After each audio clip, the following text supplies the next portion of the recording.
कथा आप लोगों ने सुनी होगी, पौराणिक कथा है। कभी कभी दिया गया श्राप व्यक्ति के जीवन में वरदान बन जाता है। श्रवण कुमार के अंधे माता पिता ने दशरथ जी को एक श्राप दिया है कि जिस तरह से पुत्र वियोग में हमारे प्राण निकल रहे हैं, तो राजा दशरथ तुम्हारे भी प्राण पुत्र वियोग में निकलेंगे। अच्छा, दशरथ जी के प्राण तो तब निकलेंगे पुत्र वियोग में जब संतान होंगी।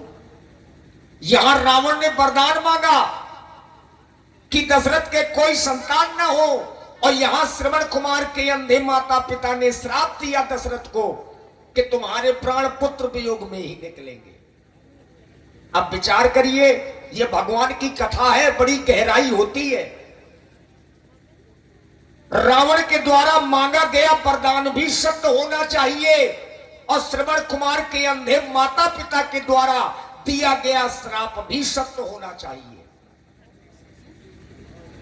राजा दशरथ के शुक्र संभूत कोई पुत्र नहीं होंगे, तो संतान कैसे प्राप्त होंगी? क्या गुरु की कृपा होगी? आखिर होगा क्या? आइए इस प्रसंग के माध्यम से जाने। मंगल की कामना करते हुए महाराज दशरथ जी का दर्शन आप लोग करने जा रहे हैं। आज की पहली चौपाई और बालकांड का यह विशेष प्रसंग है। संपूर्ण रामचरितमानस में जहां जहां एक बार या एक समय लिखा आया है, तो कोई न कोई नई कहानी शुरू हो जाती है। आइए यहां से सुंदर लीला का दर्शन। तुम्हें बुलाए ये ज्ञान गंगा, न ऐसी गंगा कहीं मिलेगी। ये तेरा जीवन, ये तेरी भक्ति, न ऐसी मुक्ति कहीं मिलेगी। ओ हो भगवान तेरे जो आते हैं मन की मुराद पाते हैं। भगवान तेरे जो आते हैं मन की मुराद पाते हैं। फिर कैसी तेरी है गंगा, ये तेरी है आजा दे माहिया को, आ भी जाओ, आ भी जाओ, ओ आ भी जाओ। राम सिया राम जय जय राम।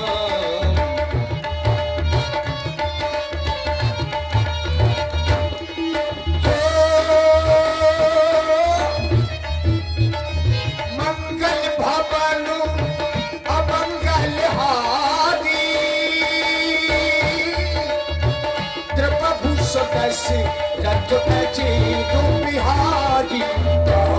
सिया राम जय जय राम।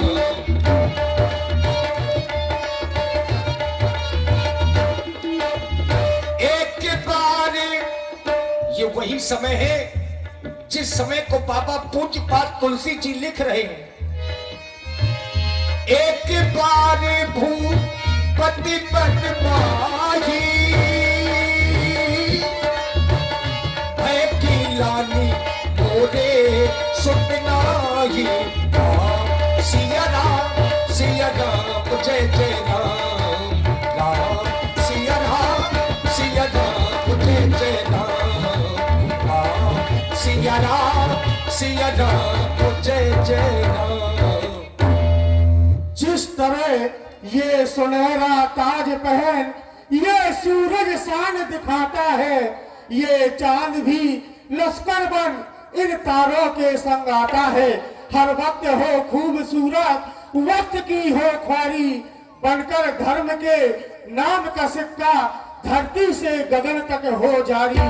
हुई धर्म की उन्नति, ये सकल पाप की क्षय।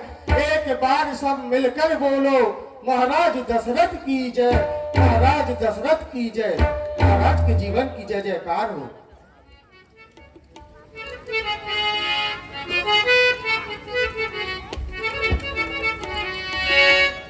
मंत्रियों में श्रोमणी महामंत्री सुमंत्र जी महाराज एवं मेरे अन्य सेवकों, जब जब भी हम राज दरबार में उपस्थित होते हैं, हम तुम लोगों से अपनी प्रजा की जानकारी किया करते हैं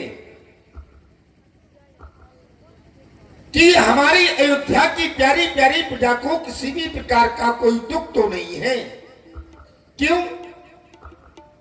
ये हमारा नहीं, ये तो आर्यावर्त के समस्त राजाओं का ये धर्म होता है कि अपनी प्रजा के बारे में जाने, क्योंकि बताया गया जिस राजा के राज की प्रजा को अगर दुख मिलता है, कष्ट मिलता है, तो मरने के बाद उस राजा को स्वर्ग की प्राप्ति नहीं होती, मरने के बाद उस राजा को नरक की प्राप्ति होती है।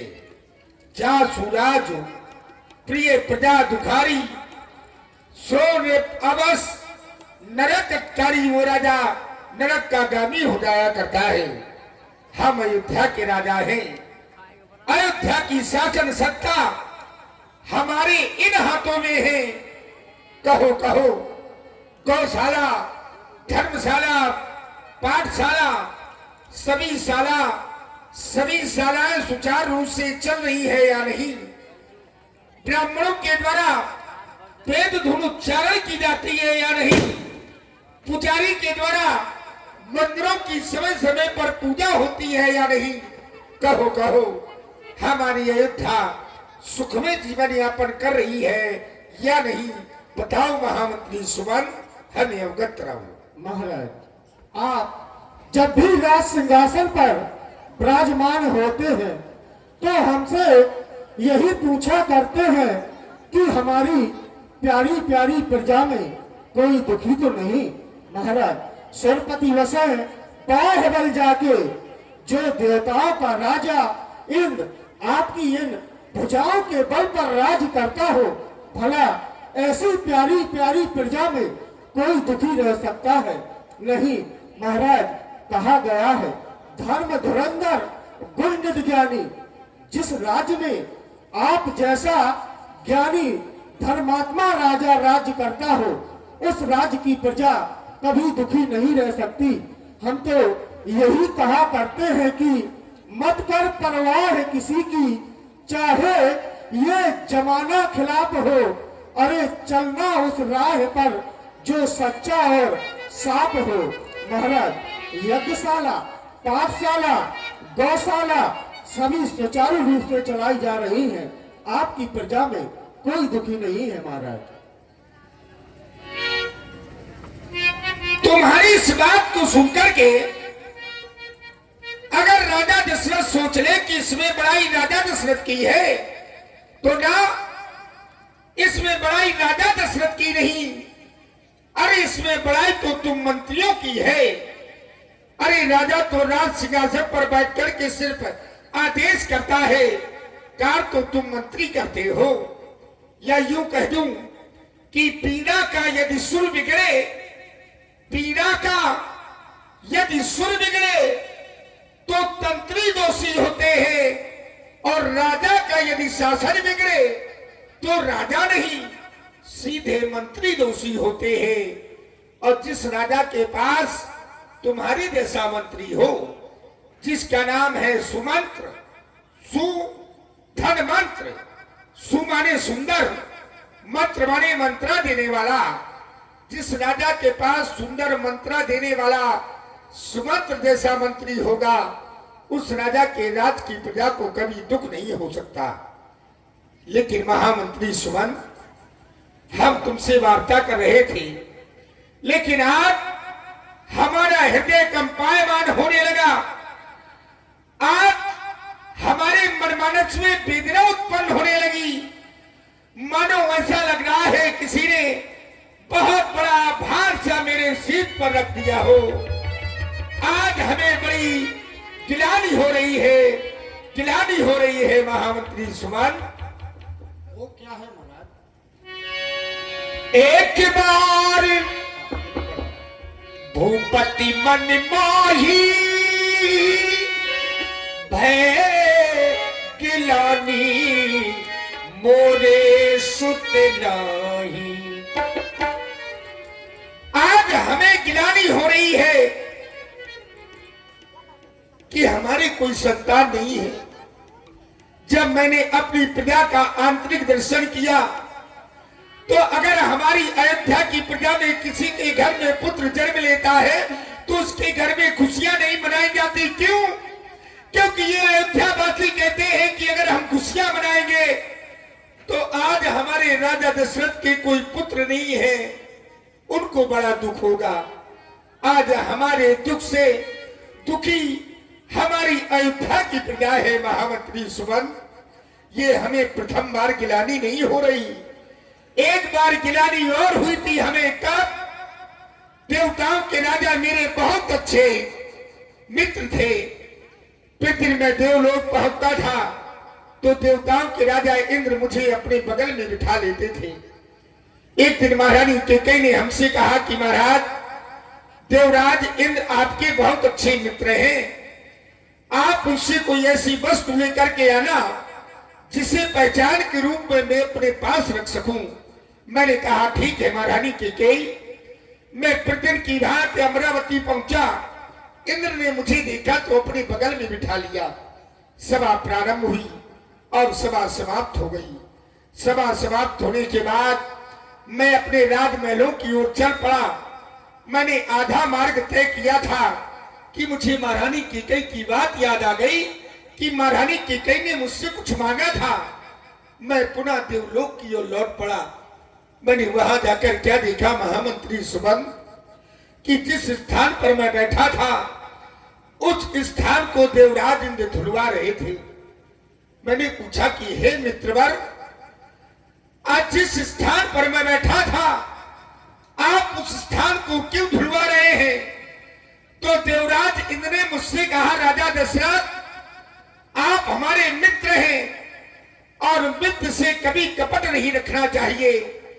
मैं बताता हूं कि मैं इसको क्यों धुलवा रहा हूं। मैंने कहा कहो कहो कहो मित्रवर। तो राजा इंद्र ने बताया कि जिस स्थान पर निपुति बैठ जाता है वो स्थान अपवित्र हो जाता है। और राजा दशरथ, तुम्हारे कोई संतान नहीं है, तुम निपुति हो, इसीलिए स्थान तुम्हारे बैठने से अपवित्र हो गया, इसीलिए इसे गंगा जल से पवित्र करा रहे हैं। तब मुझे गिलानी हुई थी, लेकिन तब मेरी युवावस्था थी, मैंने इतना ध्यान नहीं दिया। लेकिन अब मेरा चौथापन, मेरा बुढ़ापा आने वाला है और मेरे कोई संतान नहीं है। आज अपार गिलानी, अपार दुख मेरे हृदय में हो रहा है महामंत्री सुमन। हम यह दुख लेकर के अपने गुरुदेव के पास जाएंगे और अपना दुख उन्हें सुनाएंगे। कोई ना कोई मेरी समस्या का समाधान गुरुदेव बताएंगे। आज का दरबार यहीं पर समाप्त कर दिया जाए। जी महाराज। देखिए, अपना दुख कभी औरों से नहीं कहना